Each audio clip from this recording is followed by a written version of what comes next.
Well, welcome back. Part two of our interviews. This time, have Austin Ledford with me. Uh, Coach Ledford has had quite the history. Um,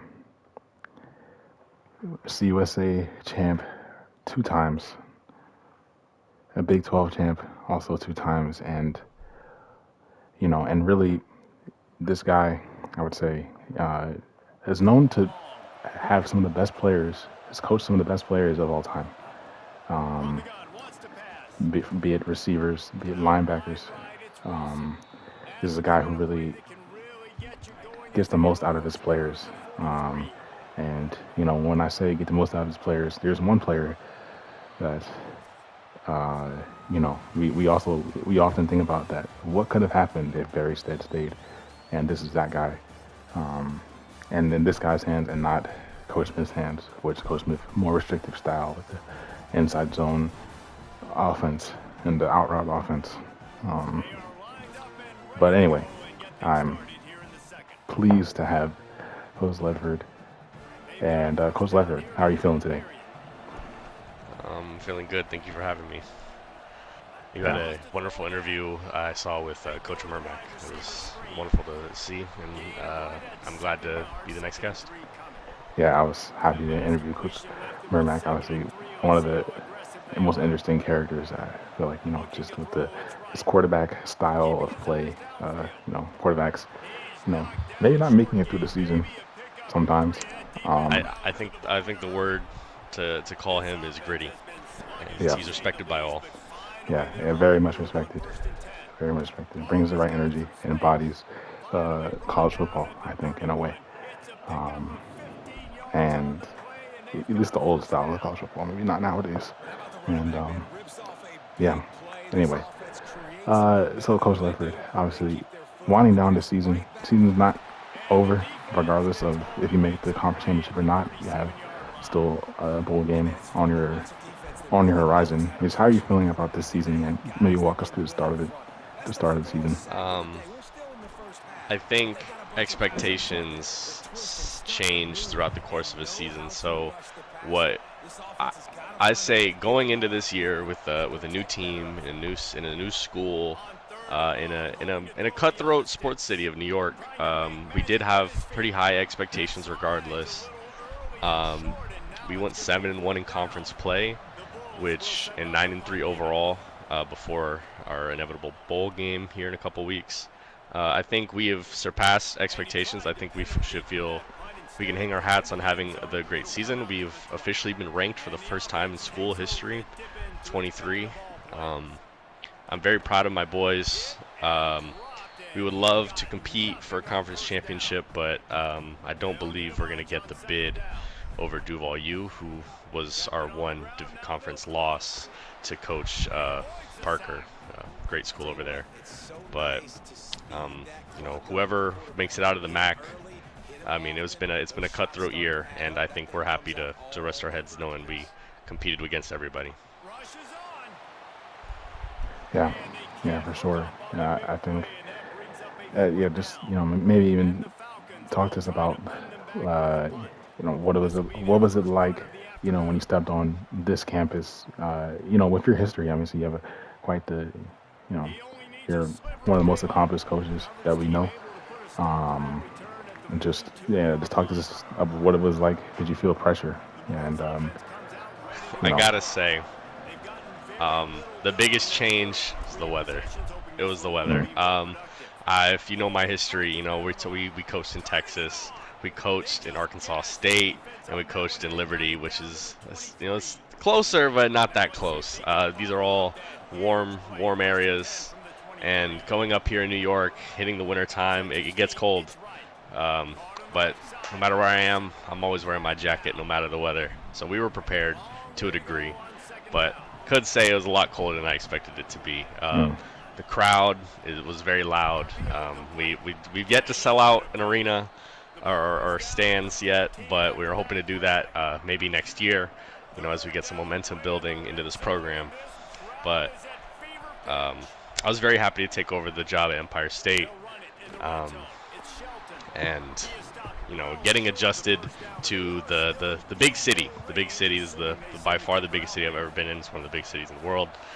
We're in Manhattan, competing against some of the biggest school programs in the nation, in a Penn State, and we had a tough rivalry with Buffalo.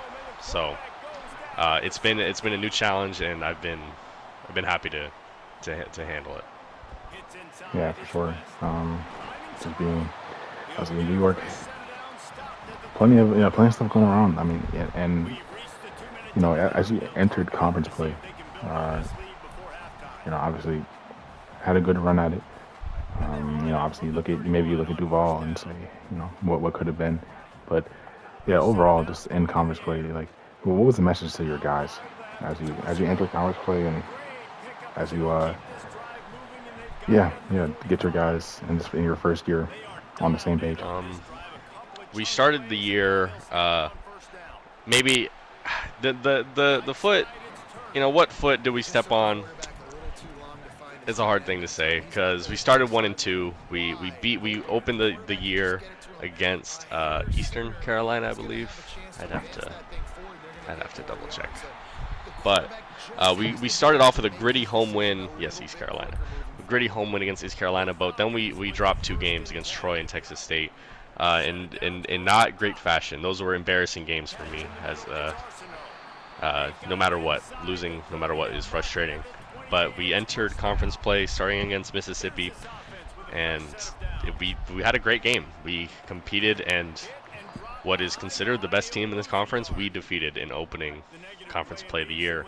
And throughout the year since, we didn't lose. We didn't really play much of a close game, aside from obviously losing to Duval. And we did play a sneaky close 1-game score against Akron. That was a tough team, despite their record. No team is ever a walk in the park, and when it's football, and especially when it gets cold. So very happy with our conference play, obviously. And the mentality was, going out of conference is good to test the mettle and see where you stand amongst the nation, and then you level it back into the teams that you're going to see every single year. And I think we started off our first year really well. Yeah, obviously, 9-3 finished the regular season, and just so much. Yeah, I mean, just a lot to look forward to in your next year. And can you talk to us about maybe some recruits or just what you have, looking forward to going to next year, or maybe into the transfer portal, positions that you're trying to get or otherwise. We do have all 3 of our starting cornerbacks are graduating this year. JoJo Johnson, I want to shout out specifically. The senior has been a great corner for us all year, and it's not gonna be easy to replace these guys. As for recruiting, I want to save a little bit for National Recruiting Day, but I will say that our top guy on our board who committed early, our first commit of the year, my first recruit to sell to Empire State. Look out for Tavares Pape, quarterback right here from Rochester, New York. Number 9 player in the state.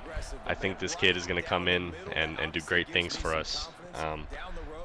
Transfers, I know there's a couple of kids that will be leaving this year. I'll have some talks with them in the offseason and see where we stand. Don't want to get into quarterback politics just yet, but there's a lot. We don't have too many kids leaving outside of that cornerback room, and I think we're gonna only grow and get better going into next season. Yeah, for sure. I think, speaking for everybody, just what a season it's been for you and your group. And now, obviously, we're gonna talk to you about maybe some of the I wouldn't call it politics, but other things. As we know, you're quite close with the commissioner, I heard, and just your thoughts on what could be a college football playoff bid for this conference, the MAC. It's a possibility with the UAB loss. Once again, I'm amongst a conference of elite coaches that are no slouches, and everyone is gonna win. There's a lot of winning against their fellow competition, and it's a bloodbath to see who wins the conference. And of course, when the dust settles, someone's going to stand at the top. And now in the MAC conference, we have three ranked teams. Coach Smith with Mississippi and Coach Parker with Duval U, both ranked in the top 25. And which one of us wins the conference championship could propel themselves to be a conference college football playoff contender. I I can't say it. I will say it's surprising from the committee. I will say I think they're overrating our conference level comparative to the nation at large. But I can't say that I'm not happy to see our conference try to get a stage on the national level. Yeah, for sure. And obviously, you played Mississippi in a game that you won quite handily, and just maybe if they do end up making the CFP, like just give me your thoughts on Mississippi and just and your view of them. Uh, I think I think we it goes hand in hand with the fact that we opened conference play against Mississippi, and Mississippi opened conference play against us. We got each other early in the year. We both went on to have amazing seasons. We've both been at the top of our respective divisions all year long since. Well, not since that week, but for majority of the season. Um, so you could, there's such things as flukes in football, but I don't think that was one of them. I think mhm. if we were to have seen each other again in the conference championship game, it would be a dogfight. Coach Smith has a relentless defense, unwavering, if you will, and I think, I think we like our odds there. But yeah, Mississippi is a good team. They've handled everyone else in front of them. I do believe. What was their? Have they suffered another conference loss? Don't believe so. Yeah. Yeah. So I think they can compete with anybody. Do I believe they have a chance in the college football playoffs? I don't believe so. But I would say the same no matter who was in that spot. Mhm. Mhm. Yeah, just obviously, with the MAC, uh, obviously we're could be speaking to some American. UAB could win their last two games, but with the prospect of them losing even one, I don't think there's another ranked team in their conference. And that, it'd be quite tough to keep the MAC out. Um, so it's interesting. First year, you don't really expect anybody from the MAC to be among the quote unquote Power Five in a way, and here we are.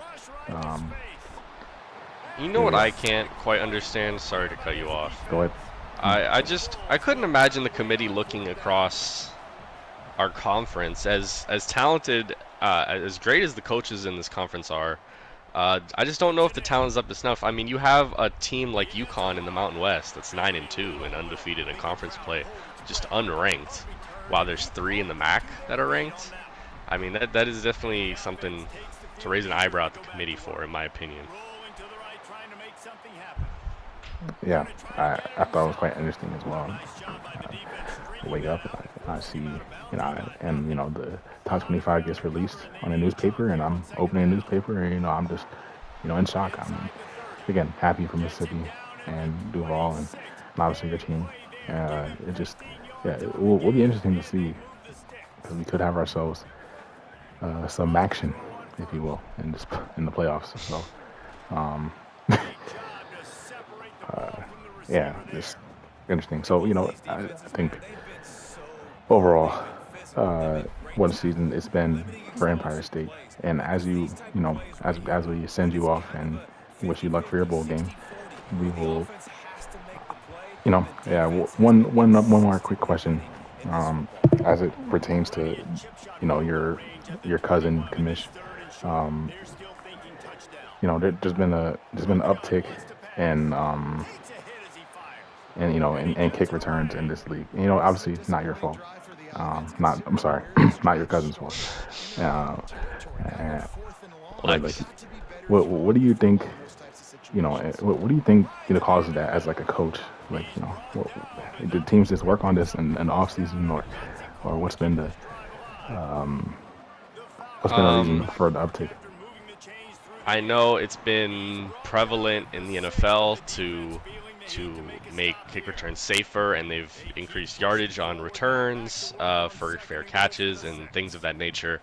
And I think maybe the opposite effect has happened in college here, where kids are more aggressive to go and get a kick return.